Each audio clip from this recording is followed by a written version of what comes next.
සුබ දවසක් ඔයාලා සියලු දෙනාට. ඉතින් යාළුවනේ කොහොමද?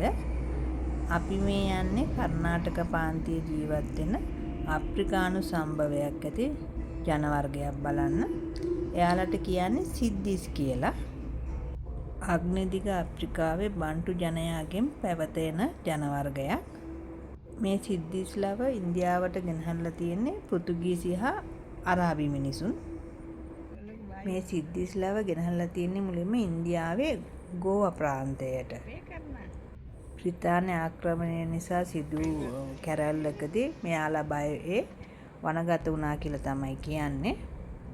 මේ අයගේ මිතුන් මිත්තෝ කැලේට වෙලා ජීවත් වෙලා තියෙනවා.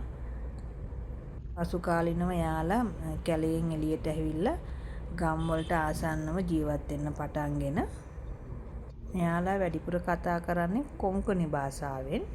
ඒකට හේතුව මෙයාලා ඉන්දියාවේ ඇවිල්ලා වැඩි කාලයක් ජීවත් වුණේ ගෝවාවලනේ.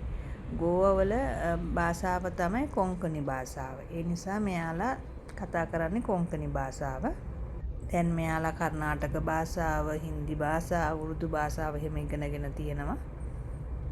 මෙයාලට මේ කර්ණාටක ප්‍රාන්තයේ රජයෙන් දීලා තියෙනවා ඉඩම්. ඒවැ මේගොල්ලෝ වගා කරගෙන තමයි ජීවත් වෙන්නේ. මෙයාලට ඉගෙන ගන්නත් ඉස්කෝල දෙකක් තියෙනවා මේ ගමේ. ඉන්දියාවේ ගුජරාත් වලත් සිද්දිස්ලා ජීවත් වෙනවා කියලා මෙයාලා අපි එක්ක කිව්වා.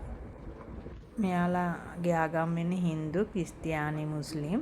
මෙයාලා අඳින්නේ ඉන්දියානු විදිහට. ගෑනු අඳින්නෙම වැඩිපුරම සාරි තමයි මෙයාලගේ.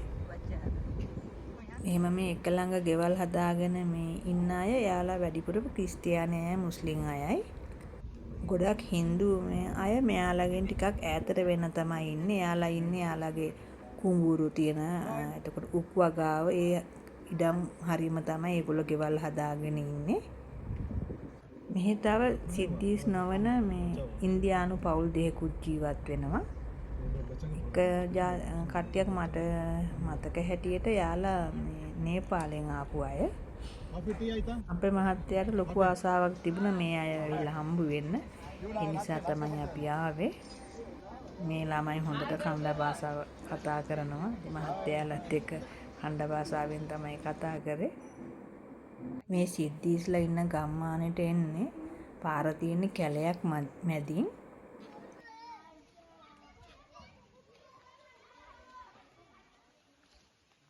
මේ එක ඉස්කෝලයක්. මේ ඉස්කෝලේ ඉන්න ප්‍රින්සිපල් අපි එක්ක කිව්වේ මේ ළමයි ඉතින් ගොඩක් දුක් විඳිනවා කියලා. හරියට කන්න බොන්න නැහැ. ගොඩක් දුප්පත් මේ අය. මෙයාලා ඉතින් මේ ගම්මානටම වෙලා තමයි ජීවත් වෙන්නේ. ඉතින් එයාලට එළිය පරිසරයට ගිහිල්ලා එළියේ ඉන්න අයත් එක්ක එකතු වෙලා එහෙම ජීවත් වෙන්න විදිහක් නැහැ. ඉන්දියාවේ මෙහෙම ජනතාවක් ඉන්නවා කියලා ඉන්දියාවේ ගොඩක් අය දන්නේ නැහැ. මම ලැබපු අත්දැකීමක් තමයි ඉතින් මම ඔයාලා එක්ක බෙදාගත්තේ. ආයිත් වීඩියෝ එකකින් ඔයාලව හමු වෙනතුරු මම ඔයාලගෙන් සමුගන්නවා. ඔයාලා සියලු දෙනාට බුදු සරණයි.